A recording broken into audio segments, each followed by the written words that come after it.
Well, good morning, everybody, and welcome. I am Pastor Guy, and this is Pastor's Corner. For those of you who are new to the corner, I'm Guy Watley, and welcome to my corner of the internet. It's a place where we get together once a week to encourage the believer on how to be in the world, but not of the world. If you like what you hear, follow us on Facebook and YouTube. Give us likes and thumbs up. Share us. Subscribe to our YouTube channel. That's important. And you can watch us Sunday morning live at 10:30 Pacific time, and we'd love to have you tune in to that as well when you have opportunity. Everything stays there on YouTube. Facebook takes stuff down after about 30 days. They don't keep it forever anymore. So anyway, welcome. We're glad you're here. So yesterday, I went to a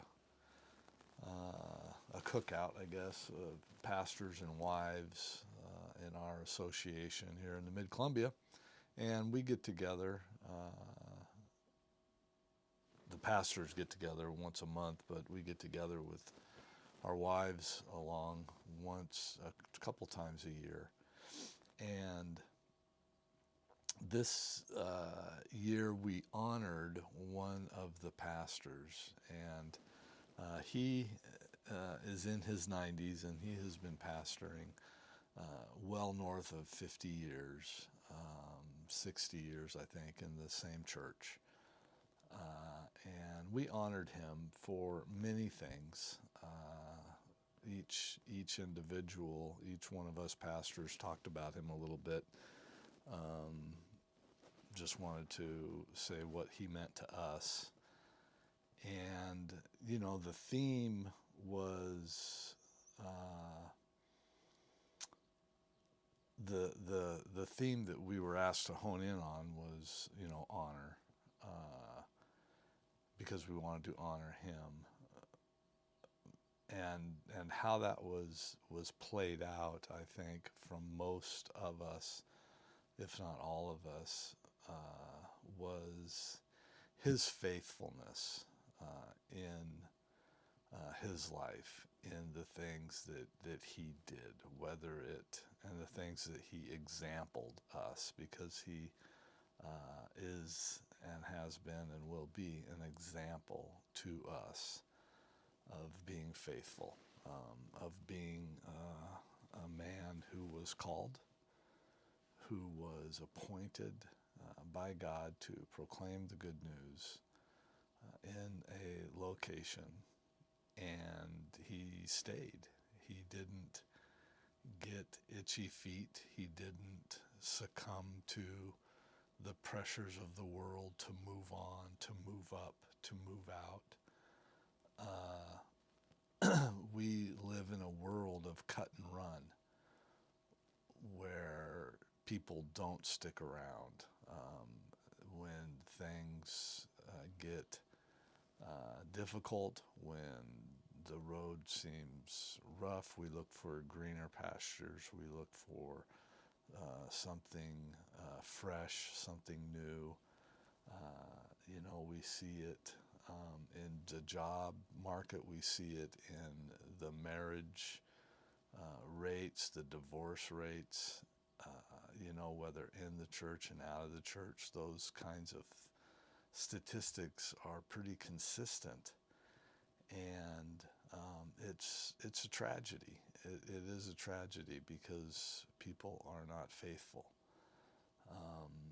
They are faithful to themselves and to their own happiness and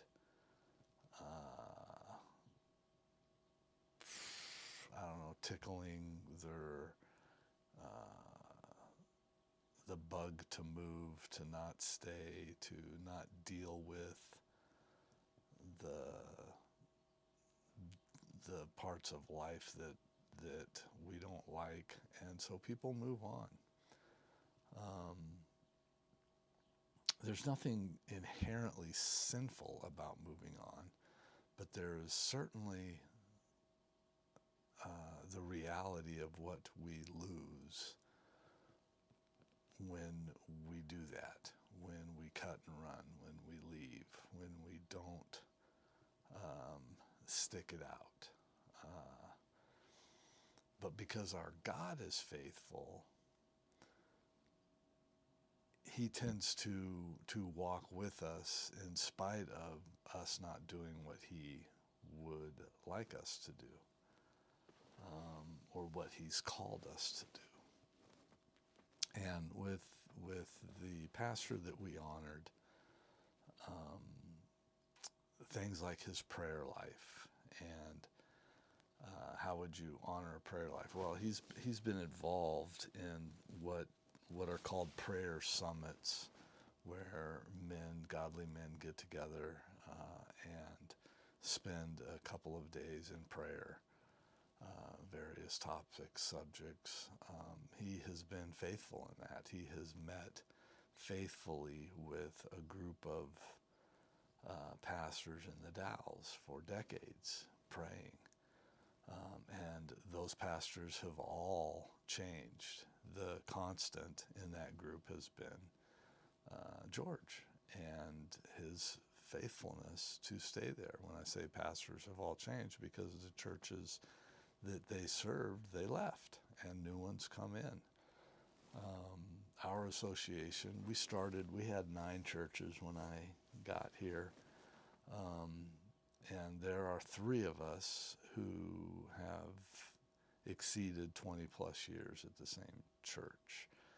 All the other churches have cycled pastors, some multiple pastors. And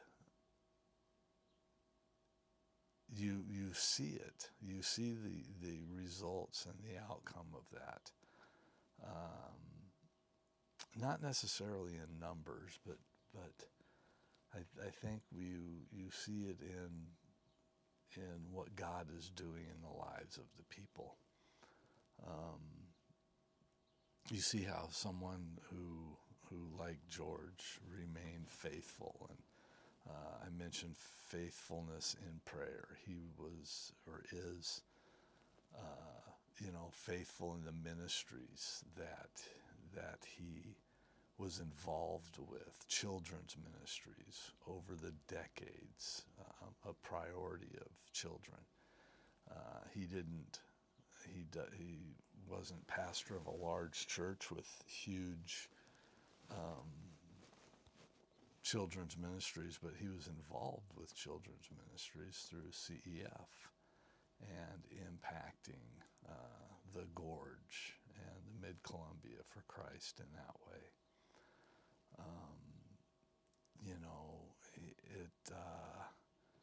I guess when we look at example, when we look at leading by example, that's one of the most faithful things that we can do as Christians, is lead by example. And we're not all good at it. We all have our failings and shortcomings and struggles.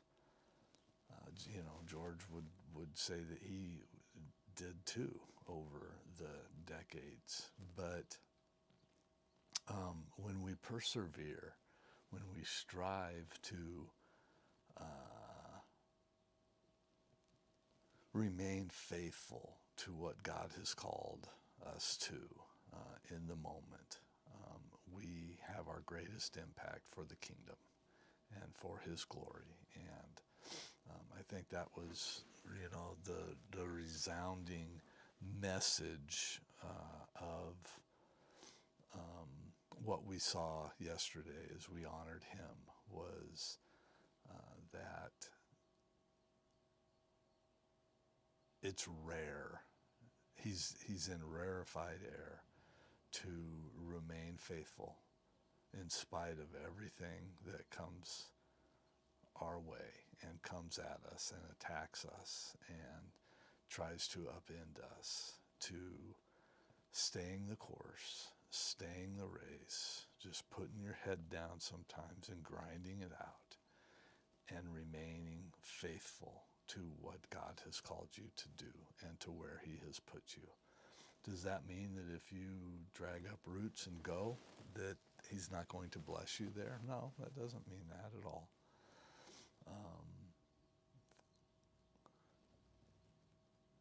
But I think it think it does and will impact um, you personally, the things left behind, the things left undone, the stories that will never be told. And, I look at the men, speaking of ministry, that have come through the Mid-Columbia. There's one or two of them that are, 4 churches down the road. I mean, I can't imagine what it would be like to bounce around to 4 or maybe 6 different churches, before you're 50. I don't know how you ground your feet. I don't know how you effectively believe that you can serve in doing that. But that's our culture. That's the world in which we live, where we, I don't know if we just get bored or we get scared or we just feel like we don't have control. And so we need to move on. But we see it in life. And like I said, whether it's ministry or marriage,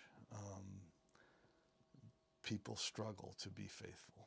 And so I guess my message today is just to encourage you that whatever you're doing, wherever you're at, whatever God has put before you, put in front of you on this day, in this season of your life, that you would be faithful to it, that you would be committed to it, and that you would make sure that you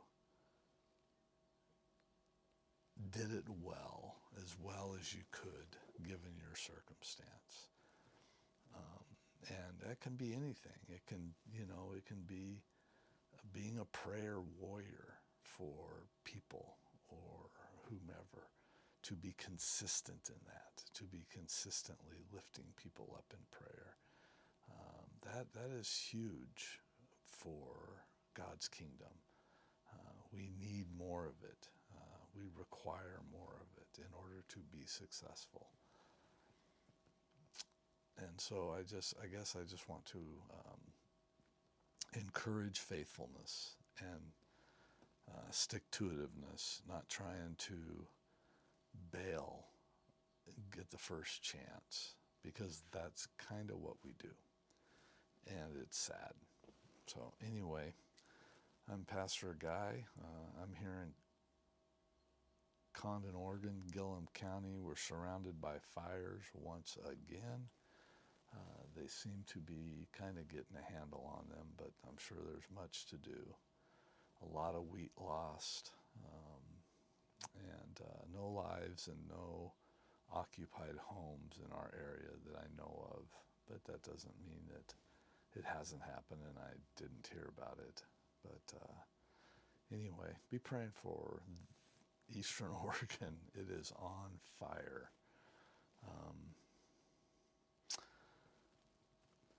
Maybe not at biblical proportions, but it certainly seems like it at times. You guys be blessed and be faithful. And I will see you next week, Lord willing. Take care.